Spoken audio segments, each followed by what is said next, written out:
الحمد لله رب العالمين والصلاة والسلام على سيد الأنبياء وأشرف المرسلين وعلى آله وصحبه أجمعين اما بعد۔ قابل احترام بزرگوں اور عزیز بھائیوں اور ساتھیوں، آج کا خطبہ امام صاحب نے رمضان کے آخری عشرہ کی مناسبت سے دعا کے موضوع پر گفتگو کی ہے۔ امام صاحب کہتے ہیں کہ یہ جو راتیں آخری عشرے کی چل رہی ہیں، یہ دعا کی راتیں ہیں، میں کثرت سے دعا کی جانی چاہیے، اور سب سے افضل دعا وہ ہوتی ہے جو کہ سب سے زیادہ جامع ہو، جامعیت اپنے اندر رکھتی ہو، اور سب سے زیادہ جامعیت رکھنے والی دعا وہ ہے جو نبی کریم صلی اللہ علیہ وسلم سے ثابت ہے، اس لیے کہ آپ صلی اللہ علیہ وسلم کو اللہ تعالیٰ نے ایک خصوصیت عطا فرمائی تھی۔ آپ کو جوامع الکلم اور جوامع الدعا، یہ خاص الفاظ آتے ہیں، جوامع الکلم اور جوامع الدعا۔ جوامع جو ہے جامع کی جمع ہے، اس کا مطلب ہے کہ دعا میں سے وہ جو بالکل جامع ہیں، اور باتوں میں سے وہ جو کہ جامعیت رکھتی ہیں۔ اس کا مفہوم دونوں کا مختصر یہ ہے کہ ایک بڑی بات کو یا بہت زیادہ بات کو بہت ہی کم لفظوں میں جو ہے نا بیان کر دیا جائے، مختصر لفظ، ما قل و دل عربی میں کہتے ہیں، جو لفظوں میں تو ہو بہت کم لیکن معنی اور مفہوم میں بہت زیادہ وسیع ہو۔ تو یہ رسول اللہ صلی اللہ علیہ وسلم کو اللہ کی طرف سے یہ چیز عطا ہوئی تھی کہ آپ بہت ہی تھوڑے لفظوں میں وہ بات فرماتے تھے کہ جس کے اندر بہت ہی زیادہ معنی ہوتے تھے۔ اس سلسلے میں آگے بڑھ کے امام صاحب کہتے ہیں کہ نبی کریم صلی اللہ علیہ وسلم نے جن چیزوں سے پناہ مانگی ہے، مومن کو چاہیے کہ ان سے پناہ مانگے۔ یہ پناہ مانگنا بھی دعاؤں کے ذریعے سے ہوتا ہے، خود جیسے اعوذ باللہ من الشیطان الرجیم، شیطان الرجیم سے پناہ مانگتے ہیں، کسی اللہ کی پناہ مانگتے ہیں۔ اسی طرح دعائیں ہیں، مثلا اللہم انی اعوذ بک من النفاق والشقاق وسوء الاخلاق، پروردگار میں تیری پناہ مانگتا ہوں جھگڑے سے، نفاق سے اور برے اخلاق سے۔ تو یہ پناہ مانگنا یہ بھی دعا کی ایک قسم ہے۔ تو مومن کو چاہیے کہ وہ ان چیزوں سے پناہ مانگے جن سے اللہ کے رسول صلی اللہ علیہ وسلم نے پناہ مانگی ہے، اور جو نبی کریم صلی اللہ علیہ وسلم سے اس طرح کی دعائیں ثابت ہیں، ان میں سے سب سے مشہور اور اہم وہ ہے کہ جو حضرت ابو ہریرہ رضی اللہ تعالیٰ نے جس کی روایت کی ہے، وہ کہتے ہیں کہ رسول اللہ صلی اللہ علیہ وسلم کان یتعوذ من جہد البلاء ودرک الشقاء وسوء القضاء وشماتۃ الاعداء۔ یہ چار چیزیں اس میں بیان کی کہ رسول اللہ صلی اللہ علیہ وسلم ان چار چیزوں سے پناہ مانگا کرتے تھے۔ ان کی تفصیل آگے آ رہی، کیا؟ جہد البلاء اور درک الشقاء، سوء القضاء، شماتۃ الاعداء۔ یہ چار لفظ ہیں، آپ دیکھ لیجئے۔ تو ان میں لیکن ہر ایک کے اندر ایک دنیا چھپی ہوئی ہے، دنیا بہت جامع قسم کی چیز ہے۔ یہ آپ کہہ دیں اللہ تعالیٰ سے دعا کر لیں گے تو گویا ہر قسم کی جو بھی پریشانی ہوتی ہے، تکلیف، دکھ اور وہ غیرہ وغیرہ مصیبت، گویا ان سب کے مقابلے میں آپ نے اللہ کی پناہ لے لی۔ ایک اور روایت میں ہے کہ نبی کریم صلی اللہ علیہ وسلم نے فرمایا، میں اس کی وضاحت آ رہی ہے آگے خطبے میں، اس لیے میں یہاں پہ آگے بڑھ رہا ہوں کہ نبی کریم صلی اللہ علیہ وسلم ایک دوسری روایت میں ہے کہ آپ صلی اللہ علیہ وسلم نے فرمایا کہ اللہ سے تعوذ باللہ من جہد البلاء ودرک الشقاء وسوء القضاء وشماتۃ الاعداء، یعنی تھوڑا سا اس میں الفاظ بدلے ہوئے کہ نبی کریم صلی اللہ علیہ وسلم نے حکم دیا کہ تم لوگ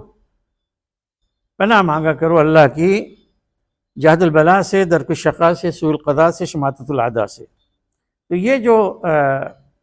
پناہ مانگنے کی دعا ہے، یہ سب سے جامع ہے اور سب سے زیادہ یعنی مفید اور فائدہ مند ہے۔ کوئی مومن، کوئی بندہ جب ان چار چیزوں سے نجات پا لیتا ہے، بچ جاتا ہے، تو حقیقت میں دنیا اور آخرت دونوں جگہوں پہ محفوظ ہو جاتا ہے، گویا دونوں جگہوں پہ اسے عافیت مل گئی، اور اس کی دنیا جو ہے وہ عبارت ہوگی سعادت اور خوشی سے، اور اس کی آخرت عبارت ہوگی کامیابی اور سرور سے، مگن رہنے سے۔ تو اس میں سے پہلا جو حصہ ہے وہ لیتے ہیں کہ جہد البلا۔ جہد البلا کا مطلب کیا ہے؟ امام صاحب اس کی وضاحت کرتے ہوئے فرماتے ہیں کہ ہر وہ چیز جو انسان کو لاحق ہو، انسان جن سے دوچار ہو، اس طرح کی چیزیں کہ جس کے اندر مشقت ہے، شدید سخت قسم کی مشقت ہے، بوجھ ہے، دباؤ ہے، اور اتنی مشقت، اتنا بوجھ کی جسے اٹھانے کی اور جس کا سامنا کرنے کی اس کے اندر طاقت نہیں، اور نہ ہی اس کے اندر یہ طاقت ہے، قدرت ہے کہ اسے وہ دفع کر سکے، روک سکے اپنے آپ سے، تو یہ جہد البلا ہے۔ اب آپ اگر اس پہ غور کریں تو خود آپ کو معلوم ہوگا، مثلا کوئی آپ کو جیسے پہاڑ ٹوٹ پڑا، ہم اردو میں بولتے ہیں مصیبت کا پہاڑ ٹوٹ پڑا، آپ بے بس اپنے آپ کو پاتے ہیں، چاہے وہ بیماری کی نوعیت کی چیز ہو، ایسی بیماری کہ اس کا کوئی علاج نہیں ہے، یا اس کے لیے علاج کے لیے جو کچھ آپ کو جو خرچ اس پہ آئے گا وہ اس کی آپ کے اندر سکت نہیں، استعداد نہیں ہے، ایسی ہر ایک چیز میں۔ تو یا تو مثلا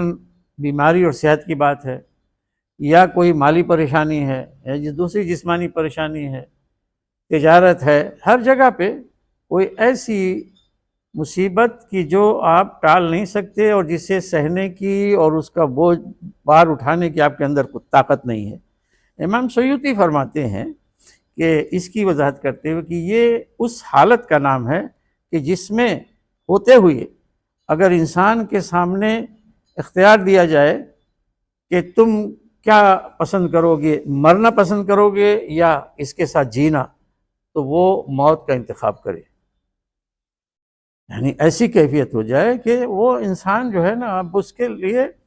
یہی بہتر نظر آئے کہ وہ مجھے بس موت آ جائے، یہ کہے، اور وہ محسوس کرے گا یا وہ کہے گا کہ اس حالت سے جس میں وہ ہے، پریشان کن حالت سے، اس سے بچنے کے لیے اس کو یہ بات زیادہ پسند ہے کہ مر جائے، زندہ نہ رہے۔ تو یہ ہو گیا کہ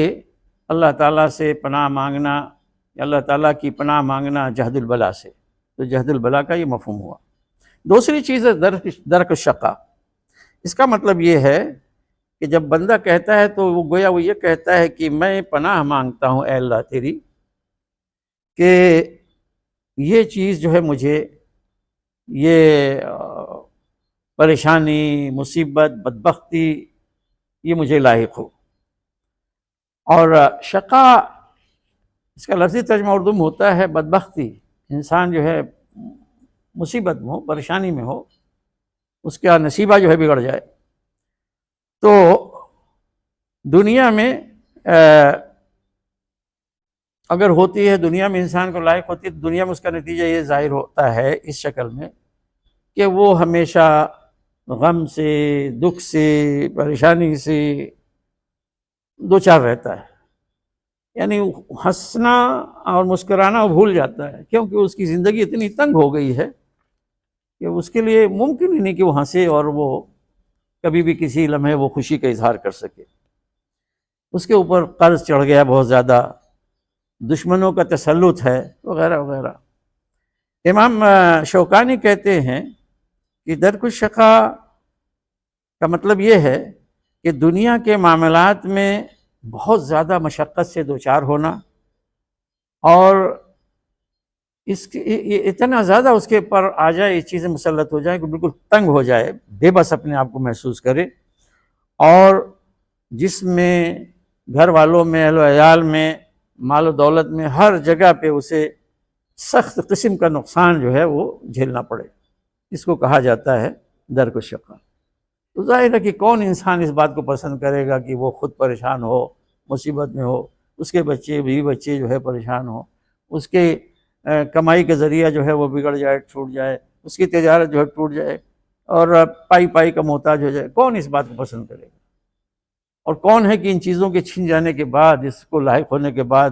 وہ اس کے پاس پھر بھی وہ ہنسنے کا یا مسکرانے کا یا خوش ہونے کا کوئی امکان باقی رہے گا؟ اور یہ تو دنیا کی بات ہوئی، اور آخرت میں یہ ہوگا کہ یعنی درک شقا صرف دنیا ہی میں نہیں، آخرت میں بھی ہے۔ آخرت میں یہ ہوگا کہ دنیا ہی کا نتیجہ برآمد ہوگا وہاں پہ اس طرح سے کہ انسان ایسی چیزوں میں مبتلا ہو جائے جس کا نتیجہ وہاں پہ بہت ہی برا ظاہر ہو، جیسے کفر ہے، نفاق ہے، بدعتیں ہیں، بڑے گناہ ہیں، کبائر، گناہ کبیرہ۔ یہ کبائر جو ہے، یہ تمام چیزیں، کفر، نفاق، شرک، بدعت، یہ تو چیزیں ہیں ہی اسلام سے باہر۔ اگر مسلمان ہوتے ہوئے کوئی کبائر میں مستقل مسلط ہو جاتا اور لگ جاتا ہے اور بالکل خیال نہیں کرتا، کیئر نہیں کرتا، تو اس کا ایمان کیا ہے؟ ختم ہو جاتا ہے۔ ہمارے ہاں بعض فرقوں کے نزدیک تو یہ ہے کہ کبائر کا جو مرتکب ہوتا ہے وہ دائرہ اسلام سے خارج ہو جاتا ہے۔ تو یہ کہ اگر کسی سے گناہ سرزد ہو گیا ایک بار دو بار، یہ ہر انسان سے ہوتا ہے، کوئی حرج نہیں، توبہ کرے آ جائے۔ لیکن ایک آدمی جو کبائر کو اوڑھنا بچھونا بنا لیتا ہے، صبح و شام وہ کرتا ہے، اس سے تو چھوڑیں جی۔ ائمہ فرماتے ہیں، ایک نہیں بلکہ اس پہ اجماع اتفاق ہے کہ اگر کوئی مومن گناہ صغیرہ کو بھی بالکل معمولی سمجھتے ہوئے اس کا عادی ہو جائے، کوئی پرواہ نہ کرے، تو صغیرہ بھی جو کبیرہ بن جاتی ہے۔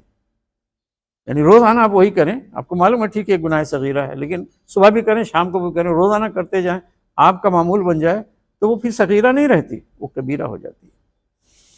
تو اس کا نتیجہ کیا برآمد ہوگا کہ وہ پھر آخرت میں انجام بد سے دوچار ہوگا۔ اللہ تعالی ہم سب کو اس سے بچائے۔ اس کی مزید وضاحت کرتے ہوئے تفصیلی یہ کہتے ہیں کہ دنیا میں اس کا سینہ بھیچا ہوا رہے گا، تنگ رہے گا، دل پریشان رہے گا، چہرے پہ تاریکی چھائی رہے گی، خاتمہ برا ہوگا، قبر کا عذاب ہوگا، پھر حساب جو ہے سخت ہوگا، پھر عذاب ہوگا، پھر وغیرہ وغیرہ۔ تو جو اس درک الشقا سے بچا لیا گیا، اللہ تعالیٰ سے نے دعا کی اور اللہ تعالیٰ نے اسے محفوظ رکھا، تو اس سے جو بچا لیا گیا حقیقت میں خوش بخت انسان ہے، خوش قسمت انسان ہے، دنیا میں بھی اور آخرت میں بھی۔ تو اس دعا کا مفہوم لازمی یہ بھی ہو جاتا ہے کہ جو بندہ اس جو دعا کرے گا تو اس کے اندر یہ مفہوم پایا جاتا ہے کہ دعا کرنے والا وہ کام نہیں کرے گا کہ جو بدبختوں میں اس کو شامل کرنے والا ہے، اس سے اپنے آپ کو بچائے گا۔ یہ نہیں کہ بس یوں کر کے بیٹھے رہیں، اس کا مطلب ہے کہ دعا کریں، اس کے ساتھ ساتھ ان اسباب سے، ان برائیوں سے، ان چیزوں سے اپنے آپ کو دور رکھیں، بچا کے رکھیں۔ تیسری چیز ہے سوء القضاء۔ لفظی ترجمہ اس کا ہوگا کہ بری تقدیر، بری قضا، یعنی جو چیز آپ کے لیے طے کر دی گئی ہے اللہ کی طرف سے، جس کا فیصلہ ہو گیا ہے۔ تو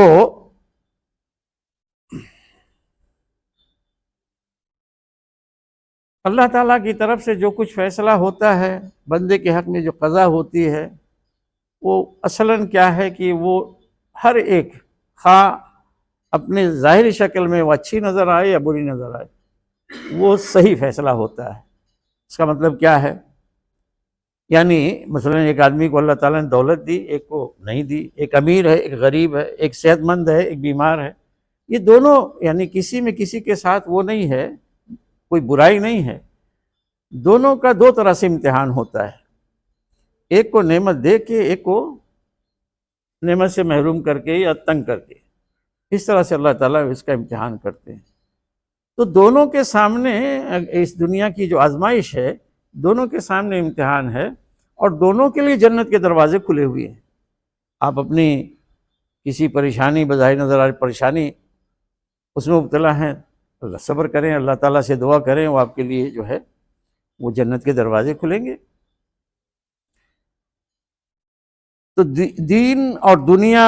اور جسم، مال، اہل، ان سب چیزوں میں جو کچھ ہے اللہ تعالیٰ کی طرف سے فیصلہ ہو گیا۔ آپ کو بیماری لاحق ہوئی، آپ پریشان ہوتے ہیں، یہ اللہ کی طرف سے فیصلہ ہے، اس پہ راضی رہیں۔ البتہ اللہ تعالیٰ سے یہ دعا کرنی چاہیے کہ اللہ تعالیٰ ایسی آزمائشوں سے ہمیں بچائے۔ یہی اس کا مفہوم ہے جو سوء القضاء کا لفظ آیا ہے، یعنی فیصلہ تو ہوا اللہ کی طرف سے،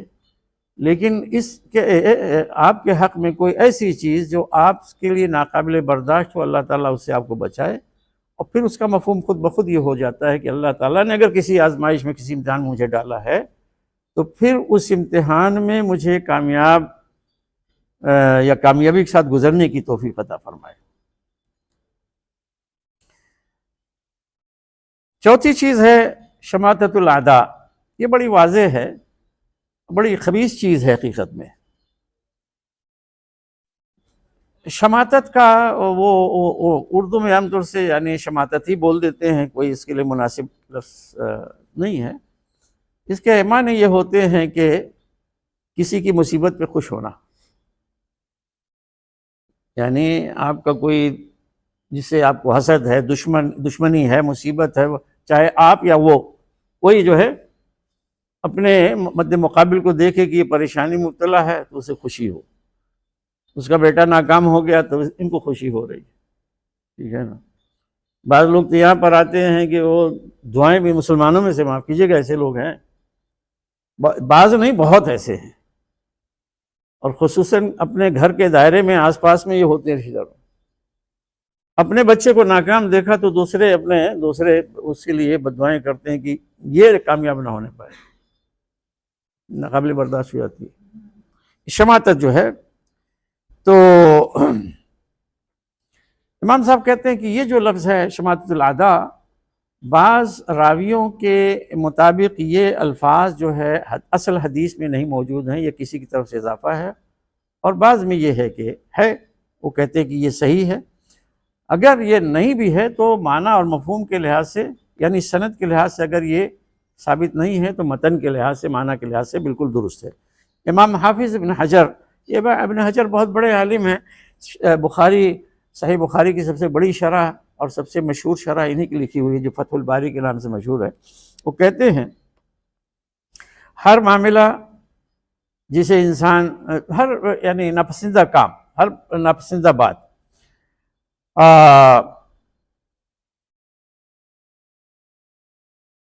جس میں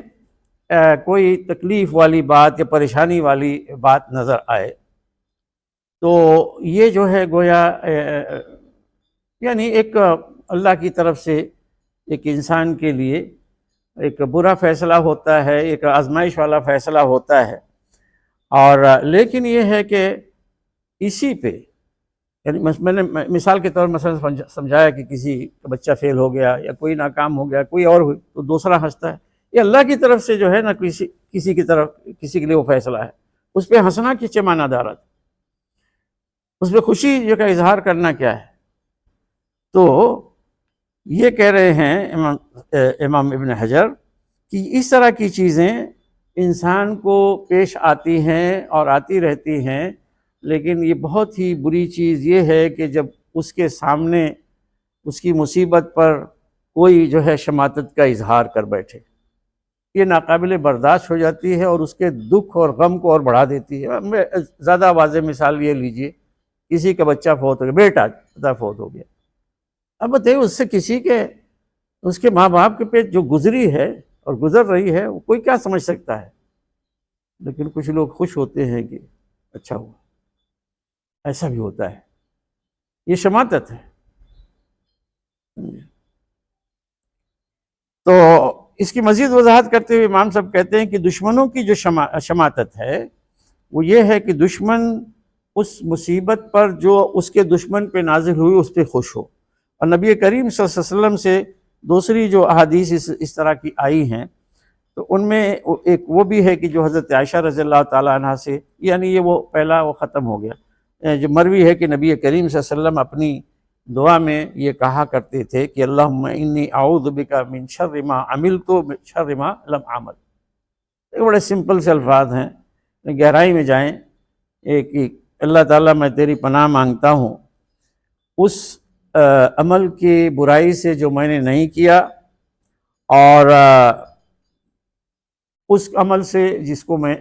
اس عمل کی برائی سے جسے میں نے کیا، اور اس عمل کی برائی سے جسے میں نے نہیں کیا۔ عجیب بات ہے کہ آپ کہیں کہ ٹھیک ہے میں نے کوئی کیا، اس میں تو ہو سکتی ہے بھائی کوئی برے نتائج اس کے نکل سکتے ہیں، میں نے نہیں کیا تو دیکھیے آپ نے نہیں کیا، لوگ کرتے ہیں، معاشرے میں وہ جو ہے نا تباہی آتی ہے۔ اس کا مطلب یہ ہوتا ہے کہ اگر کسی اور کے نتیجے میں یا معاشرے پہ یا زمین پہ، روئے زمین پہ کوئی مصیبت آ رہی ہے تو میرے کرتوت کی وجہ سے نہیں، تو بھی مجھے اس کے شر سے جو ہے میری حفاظت فرمائیے۔ اور فروا بن نوفل یہ حدیث میں آیا ہے کہ وہ کہتے ہیں کہ میں نے حضرت عائشہ صدیقہ رضی اللہ تعالیٰ عنہ سے کہا کہ مجھے کوئی ایسی بات بتائیے کہ جو نبی کریم صلی اللہ علیہ وسلم جس کی دعا مانگا کرتے تھے اپنی نماز میں، تو انہوں نے کہا کہ ہاں بتاتی ہوں۔ رسول اللہ صلی اللہ علیہ وسلم یہ دعا فرمایا کرتے تھے، وہی انہوں نے کہا کہ اللہم انی اعوذ بک من شر ما عملت ومن شر ما لم اعمل۔ اور دوسری روایت میں ہے کہ نبی کریم صلی اللہ علیہ وسلم کی اکثر دعا یہی ہوا کرتی تھی، نماز کے بعد اکثر دعا آپ کی یعنی تقریباً ہر نماز میں یہی فرمایا کرتے تھے۔ اور اس کا مطلب یہ ہے یعنی آپ صلی اللہ علیہ وسلم کا یہ عمل یہ اس کی اہمیت پر دلالت کرتا ہے، اس لیے کہ نبی کریم صلی اللہ علیہ وسلم اس کو کثرت سے یہ دعا کیا کرتے تھے، اور وہ بھی نماز میں یہ دعا کرتے تھے۔ تو بندہ جو ہے وہ جو کام اس نے کیا اس کے شر سے وہ پناہ مانگتا ہے، اس کا مفہوم کیا ہے؟ یعنی وہ اس کی اپنی کمائی کے نتیجے میں ہوا، اس نے ایسا کام کیا کہ جس کا لازمی نتیجہ یہ ہوتا ہے کہ دنیا میں اس کو سزا ملے، ایسا اسے سرزد ہو گیا، یا آخرت میں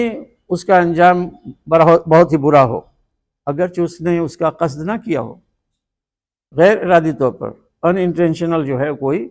کام ایسے اس سے ہو گیا جو گناہ کی نوعیت کا ہے۔ اور اسی میں وہ بھی داخل ہے کہ جو انسان اعمال صالحہ میں سے کرتا ہے کہ اعمال صالحہ میں کوئی نیک اعمال میں کوئی ایسی چیز داخل کر دے اپنی طرف سے کہ جو اس کو ختم کر دے، اس کو بیکار کر دے، یعنی کوئی بدعت داخل کر دی۔ نماز سے بہتر چیز عبادت کون سی ہے؟ لیکن نماز آپ اپنے طور پہ پڑھنے لگیں، اس میں کچھ اضافہ کر دیں جو قرآن اور سنت میں موجود نہیں ہے، تو نماز آپ کی کیا ہے؟ باطل ہو گئی۔ یا نماز میں آپ کی نیت جو ہے نا اللہ کی بجائے کسی اور کے لیے ہو، ریاکاری ہو مثلا، تو وہ نماز اور تمام عبادتیں ریاکاری سے ہبط ہو جاتی ہیں، وہ خالصتاً اللہ کے لیے ہونی چاہیے۔ تو وہ نہ تو دکھانے کے لیے ہو، نہ خود ہی اپنے آپ پہ جو ہے بڑے مگن ہو رہے ہیں کہ میں تو یہ ہو گیا، حضرت بن گیا اور پیر صاحب بن گیا، اور نہ ہی یہ کہ شہرت وغیرہ کا کوئی ارادہ ہے، کیونکہ یہ تمام چیزیں ہر نیک عمل کو ختم کر دیتی ہیں اور اسے سزاوار بناتی ہے، سزا کا مستحق ہو جاتا ہے اللہ تعالیٰ کے، کیونکہ یہ شرک خفی ہے۔ شرک خفی چھپا ہوا شرک، شرک جلی تو پتھر لوگ پیڑ اس کو پوجتے ہیں، شرک خفی یہ ہوتا ہے انسان کو پتہ بھی نہیں چلتا، اس کی نیت اللہ کے بجائے کچھ اور ہو جاتی ہے۔ میں بڑا مشہور ہو جاؤں، میں بڑا نیک کہلاؤں، بڑا پارسا کہلاؤں، بڑا عبادت گزار کہلاؤں، دکھانے کے لیے لوگ دیکھیں گے مجھے کہ بھائی ہاں بھائی بڑا نمازی آدمی ہے، دیکھنے کی نیت سے نہ ہو، دکھانے کی نیت سے نہ ہو۔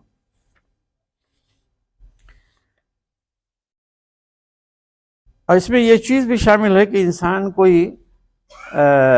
کام کرتا ہے اور وہ اس میں صرف اور صرف اس کا ارادہ بھلائی کا ہوتا ہے، لیکن اس کے اندر شر چھپا ہوتا ہے، یعنی انسان کی نیت تو صحیح ہے، وہ اچھے کام کے لیے کرتا ہے، لیکن وہ کر رہا ہے، مثال کے طور پر کسی نے اس کو بتایا، کوئی اس کو استعمال کر رہا ہے اپنے مقاصد کے لیے، کہیں ایسی جگہ پہ جہاں پہ اس کو اپنی ٹیم بنانی ہے اور باقاعدہ آگے چل کے ایک فرقہ بنانا ہے، جیسا کہ آج مسلمانوں میں ہو رہا ہے، تو فرمایا کہ یہ جو ہے اپنے اندر شر، اس کے باطن میں شر چھپا ہوا ہے، تو اور اس کو پتہ نہیں ہے، اس لیے وہ یہ دعا کرتا ہے، پناہ مانگتا ہے اللہ کی ان تمام چیزوں سے۔ آخر میں اسی کے مناسبت سے آیت کریمہ بتلائی کہ دیکھیے بہت سارے کام جو آپ نہیں کرتے لیکن اس کا شر ظاہر ہوتا ہے، اس لیے اس میں جو ہے پناہ مانگی گئی۔ قرآن میں اللہ تعالیٰ فرماتے ہیں کہ وَاتَّقُوا فِتْنَةً لَا تُصِيبَنَّ الَّذِينَ ظَلَمُوا مِنْكُمْ خَاصَّةً، اس فتنے سے بچو، ڈرو جو صرف انہی لوگوں کو نہیں لاحق ہوگا جو تم میں سے ظلم کرنے والے ہیں، یعنی ظالم لوگوں کے نتیجے میں، ان کے ظلم کے نتیجے میں ایک فتنہ ہے وہ ظاہر ہوگا، تو یہ اس فتنے کا جو اثر ہے، اس کی جو سزا ہے، اس کا جو نتیجہ برا ظاہر ہوگا، وہ صرف انہی کو نہیں بھگتنا پڑے گا۔ معاشرے میں کہیں مان لیجیے برائی آ گئی اور سیلاب آیا تو تھوڑی بچائے گا کہ یہ جو ہے یہ نماز پڑھنے والے ہیں اور وہ کیا ہے فاجر فاسق ہے۔ وہ جب آئے گی تو ایک مصیبت آئے گی، عمومی مصیبت سب کو بہا لے جائے گی۔ اس لیے بہت ساری جگہوں پہ اس طرح کے یعنی شر ظاہر ہوتے ہیں جو ہوتے ہیں کسی اور کی وجہ سے، اور لیکن بیچارے اس میں وہ دوسرے بھی مارے جاتے ہیں، جیسے ہمارے بولتے ہیں گندم کے ساتھ گھن بھی پیسا جاتا ہے، ٹھیک ہے نا، جانتے ہیں نا کہ نہیں؟ ہاں، تو میں اس لیے بچوں کے لیے کہہ رہا ہوں کہ یہ محاورے وغیرہ نہیں جانتے، اس لیے۔ تو اسی طرح سے اس کے اندر یہ بھی مفہوم ہے کہ مستقبل کے سلسلے میں بندہ ہمیشہ یعنی اللہ تعالیٰ سے جب یہ دعا کرتا ہے تو گویا اپنے مستقبل کے بارے میں وہ اللہ سے پناہ مانگا کرتا ہے کہ پروردگار مجھے آئندہ آنے والے دنوں میں کسی آزمائش سے، کسی پریشانی سے، کسی نقصان سے، کسی مصیبت سے مجھے بچا کے رکھیے۔ اور قرآن میں یہ بھی آیت ہے کہ فَلَا يَأْمَنُ مَكْرَ اللَّهِ إِلَّا الْقَوْمُ الْخَاسِرُونَ، اللہ کے مکر سے بس وہی جو ہے کوئی نہیں بچ سکتا۔ اور یہ کہ اللہ تعالیٰ کی جو چالیں ہیں دنیا میں، اللہ کی تدبیریں ہیں خاص طور سے بری نوعیت کی، یہ ایک مومن بندہ ہمیشہ ڈرتا رہتا ہے، ڈر کے رہتا ہے۔ اس لیے اللہ تعالیٰ امتحان لیتے رہتے ہیں، آزمائش کرتے ہیں۔ وہ لوگ بے فکر ہو کے اور نچنت بالکل جو ہے چلتے ہیں اور زندگی بسر کرتے ہیں، جنہوں نے اپنے آپ کو خسارے میں ڈال رکھا، انہیں کوئی پرواہ نہیں۔ الخاسرون کا مطلب یہ ہے بینکرپٹ لوگ، یعنی گویا خود ہی انہوں نے اپنے آپ کو وہ کر لیا ہے خسارے میں۔ ہندی میں بڑا اچھا لفظ دیکھیے ابھی آ کے زبان سے نکل گیا، وہ یعنی بینکرپٹی کے معنی میں ہے ہندی کا ایک لفظ جو ہے افلاس تو ہی ہے، ہندی کا بڑا اچھا ہے، چلے دیوالیہ، بہت اچھا ہے۔ تو بلکہ دیوالیہ لوگ یہ ہیں، تو یہ جو دیوالیہ ہوتے ہیں نا، یہ بڑے آرام سے بیٹھے رہتے ہیں، کچھ ہونے والا نہیں، مومن فکر مند رہتا ہے، کتنی ہی اچھی حالت میں آج وہ جی رہا ہو، ہمیشہ اللہ تعالیٰ سے وہ دعا کرتا رہتا ہے پروردگار مجھے مستقبل میں کسی بھی فتنے سے، کسی پریشانی مصیبت سے میری حفاظت فرما۔ تو اللہ تعالیٰ سے دعا ہے کہ ہمیں رسول پاک صلی اللہ علیہ وسلم کی دعاؤں کو سیکھنے، سمجھنے اور انہیں اپنی عبادت کے اوقات میں، اپنی راتوں میں، دنوں میں، تنہائی میں ان دعاؤں کو پڑھنے اور ان کو عمل کرنے، ان پر عمل کرنے کی توفیق عطا فرمائے۔ اللہ تعالیٰ ماہ رمضان میں ہماری عبادتوں کو قبول فرمائے،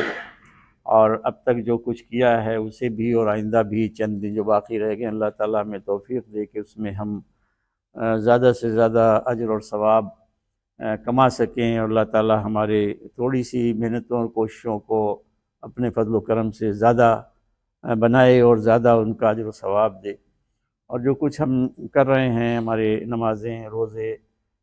انفاق فی سبیل اللہ، ان تمام چیزوں کو خالصتاً اپنی رضا کے لیے بنائے، اور ہر ایک چیز کو اللہ تعالیٰ قبول فرمائے۔ ہمارے اندر جو بھی کمزوری کوتاہی ہے